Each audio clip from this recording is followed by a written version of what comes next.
Good morning and welcome to Rising. We have a joyous and fun-filled show for you today. I hope that's actually true. Briahna, what are we talking about? Well, if Brad and Joy Gray is there, it's always a little bit joyous, Robby. Oh, that's right.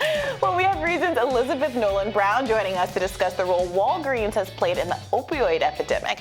And a criminal justice reporter and independent journalist will weigh in on the video of Anna Kasparian, the video that she shared, rather, of a man knocking out a woman on the street. We discussed that a little bit yesterday. After the news of Fauci's upcoming retirement broke yesterday, Republicans vowed to hold Dr. Anthony Fauci responsible about Wuhan funding. Here's Congressman James Comer on Fox. Well, the first person we're going to have before the committee is going to be Peter Daszak, who's the CEO of EcoHealth Alliance. I mean, if you go back over the past 2 years since I've been the top Republican on the House Oversight Committee, we've been demanding that the NIH terminate funding altogether with EcoHealth Alliance, terminate funding, obviously, with the Wuhan lab. Remember, in the very beginning, both Dr. Fauci and Dr. Collins denied that any taxpayer dollars were going to the Wuhan lab. Yeah. So this has been shady from day one. They continue to backtrack, and they're not going far enough. They came out this week and said, okay, we're not going to fund the EcoHealth Alliance, or we're not going to fund the Wuhan lab with any more American tax dollars. I mean, are you kidding me? Of course you're not going to fund any more tax dollars with the Wuhan lab. We want you to go further. They just said they're going to pause their funding for EcoHealth Alliance, who is the company at the center of all of this COVID-19 controversy. Congressman Jim Banks tweeted, quote, Republicans must remain committed to holding Fauci accountable even after he steps down to make sure no one in his position ever abuses the public trust again. Meanwhile, Senator Rand Paul tweeted, quote, Fauci's resignation will not prevent a full-throated investigation into the origins of the pandemic. He will be asked to testify under oath regarding any discussions he participated in concerning the lab leak. Robby, tell me, is there a really legitimate concern here that Fauci not being in office will prevent him from being investigated or held accountable for any wrongdoing that might have occurred while he was in his position? I suspect Fauci's main reason for retiring now is not to try to avoid scrutiny from Republicans, because he is likely to face it no matter what. It's possible there's a little bit less of a spotlight on him if he's no longer in the government. I suspect his motives, and I'm going to talk about this a little bit in my radar, are personally financial, that he has, he's an older man, but he's still relatively, healthy and active, and he has a window of the next 5 or 10 years to write books and do speaking gigs and do all that stuff, because he's a hero to many liberals, and I think he wants to cash in on that before it's too late. That's my reading of his motivations. That's my guess. I think it's entirely appropriate for Republicans and anyone else who is curious, and it should be everyone, about the origins of the pandemic and whether the research our government has funded could have possibly created COVID-19 or could create in the future a disease like this. I think it's perfectly appropriate to continue asking those questions and doing those investigations. I mean, Fauci, it bears repeating, is the foremost public advocate of this research. He really, when he defends it, he will try to say that what we're doing is not gain. He tries to fuss over the definition of it, basically. But he supports, he thinks it's necessary and proper to tinker with viruses in lab conditions to make them more deadly and infectious in order to better understand them. Yeah. And that is something that people on the other side say is not necessary, has not produced very compelling scientific knowledge or resources, had nothing to do with the creation of the therapeutics and the vaccines we had to fight COVID, and is not safe when it's being done in labs that have very little oversight, both possibly foreign and in the U.S. as well. Yeah, that last point is a big one. I have heard people, even those who are broadly supportive of gain of function research, be very critical of the fact that research is being done in lab settings that aren't structured in a way to maximally prevent leaks of the deadly viruses that are being created in these contexts. And to your point, even before COVID, there was a robust conversation about the ethics of this particular practice. And what I've heard from folks interviewed on the subject, I think this came out when I interviewed Jeffrey Sachs, who was explaining that within the medical community, even though there is that internal conversation, there's a little bit of a reluctance to throw one's own colleagues under the bus. That seems to be kind of an in-group conversation. Let's not air our dirty laundry. And a certain trust for other people in the discipline that is keeping the more robust public conversation from being as widely heard as it could have been, at least until now. Exactly. Well, on the topic of the lab leak, it seems some media outlets still refuse to give the theory any credibility whatsoever. Reporter Emily Kopp pointed out that the Washington Post accused members of the GOP of going after Fauci with, quote, particular ferocity and propagated baseless claims and conspiracies about him. Emily said, quote, surprising that the Post would describe concerns about gain-of-function research as baseless and conspiratorial 3 days after NIH terminated a sub-award to the Wuhan Institute of Virology because of gain-of-function concerns. Look, it's not a baseless conspiracy anymore. It is an area of legitimate concern.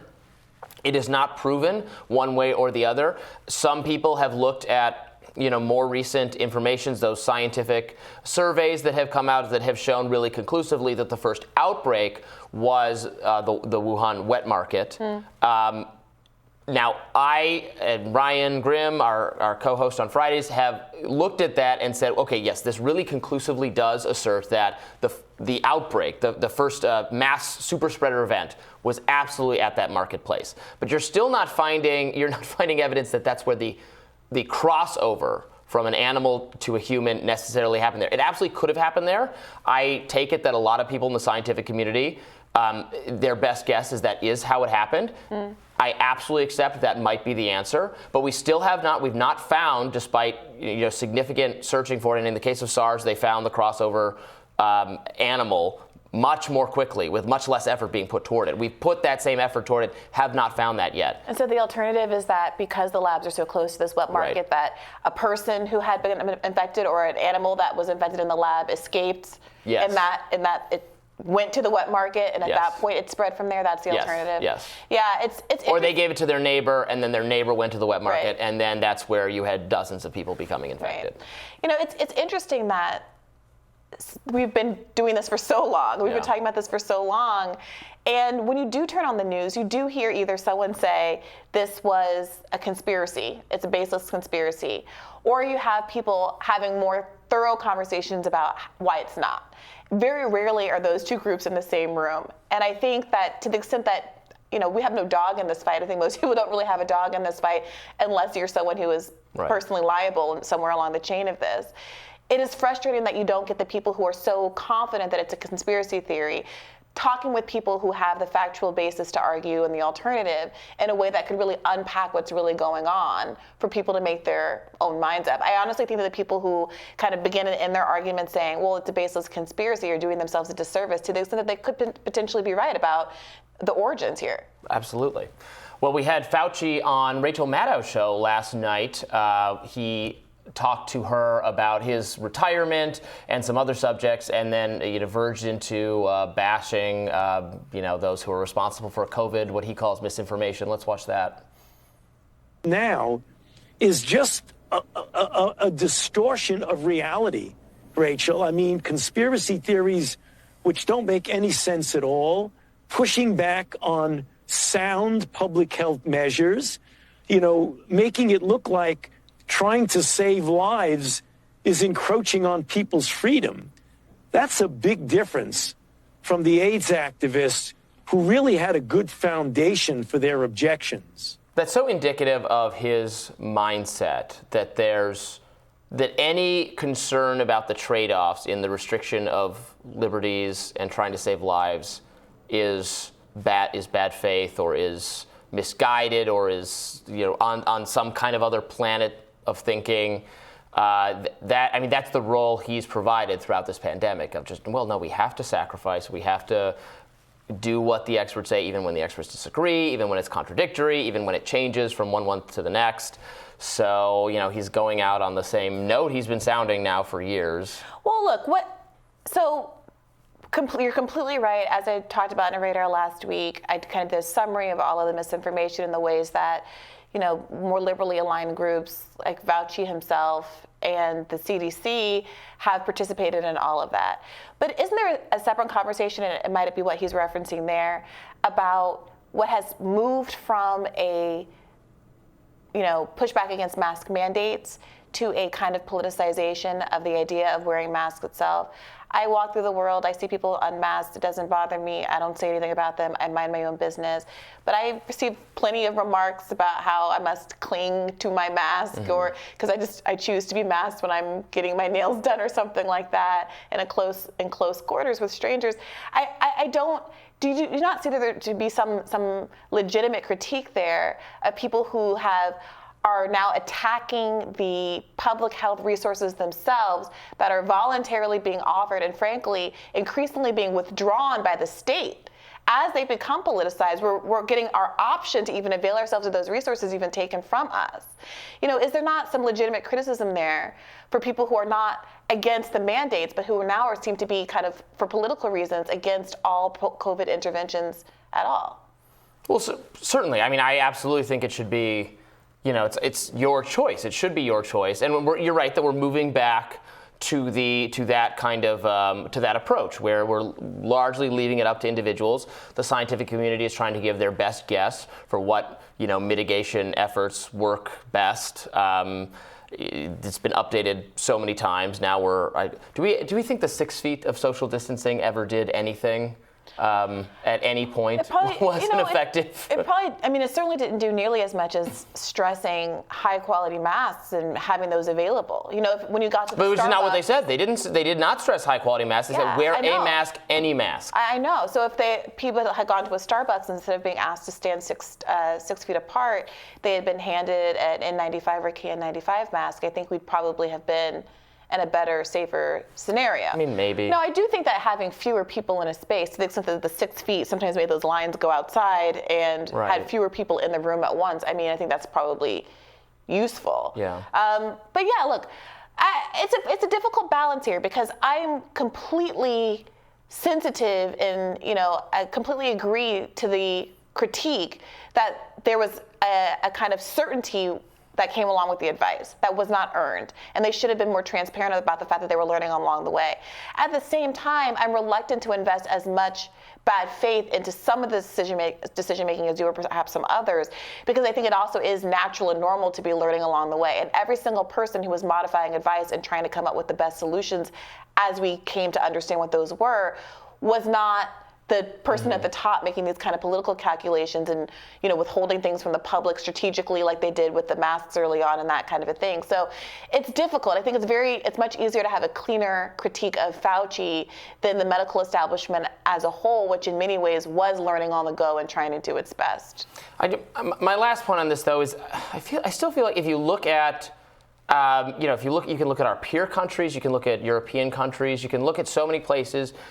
You see some different COVID outcomes and some different policies. And actually, a lot of European countries, I think, were less strict with masking for longer duration. Didn't recommend them for kids. Some of them have taken different approach to vaccinating kids. And you don't see like vast differences. The only vast differences in outcome, you see them sometimes for island nations, you see them for places like China, which really did and still does like lock people in their homes. Like that was the level of intervention that did make a difference. Everything else seems like it had a minor difference in outcome. We might have had slightly worse outcomes because we have a more unhealthy, more overweight country than others, but. I think that's an oversimplification of the facts, and I'm sorry. If people want to say that people have undervalued the impacts of keeping kids home from school and lockdowns, I think that's a perfectly legitimate critique. But you cannot sit here and also, I'm not saying you, Robby, but one cannot undermine and devalue the number of lives that were lost that were preventable. That did not happen in other countries because of the policies that were enacted here. And if your loved one was in that, marginal group of people that could have been saved, that also mattered a lot too. So there's no perfect outcome and no perfect policies, but there were real reasons why people chose to try the interventions that they tried. And we're still in the process of figuring this out. Well, I'll have more to say about Dr. Fauci and his nice little retirement pension in my radar, which is coming up next.